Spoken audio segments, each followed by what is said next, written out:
Russia restricts Telegram, WhatsApp calls, citing law breaches.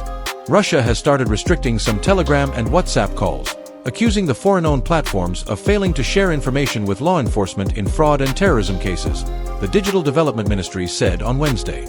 Russia has clashed with foreign tech platforms for several years over content and data storage in a simmering dispute that intensified after Moscow's invasion of Ukraine in February 2022, with critics saying that Russia is trying to expand its control over the country's internet space. President Vladimir Putin has authorized the development of a state-backed messaging app integrated with government services, as Moscow seeks to establish what it calls digital sovereignty by promoting homegrown services and reducing its dependence on platforms such as WhatsApp and Telegram. In order to counteract criminals, measures are being taken to partially restrict calls on these foreign messengers. The Interfax news agency quoted communications regulator Roskomnadzor as saying, "No other restrictions have been imposed on their functionality."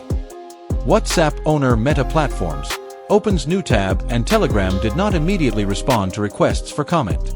Telegram, responding to Russia's RBC Daily, said it was resisting calls for violence and fraud on its platform and that moderators were using AI tools to monitor public parts of the platform to remove millions of malicious messages every day.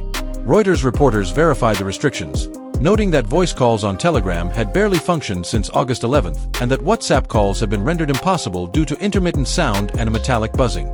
The Digital Development Ministry said Telegram and WhatsApp had ignored repeated requests to take measures to stop their platforms being used for activities such as fraud and terrorism. The blocking measures, which extend only to calls, would be lifted should the platforms comply with Russian law, the ministry said.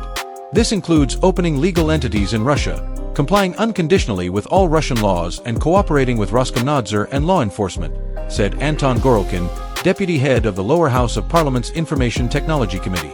Meta was branded an extremist organization by Moscow in 2022, but WhatsApp, widely used in Russia, was allowed to remain. The messenger has received some penalties for failing to remove information banned by Russia. Gorelkin last month said that WhatsApp should prepare to leave the market. Another lawmaker described WhatsApp's presence in the Russian market as a breach of national security. Critics have voiced concerns that Russia's new state-backed messaging app may track its users' activities and have suggested Russia might slow WhatsApp speeds in order to get users to migrate to the new platform. Human Rights Watch said in a report last month that Russia's government was increasing its technological capacities and control over the country's internet infrastructure, allowing for more widespread blocking and throttling of unwanted websites and censorship circumvention tools.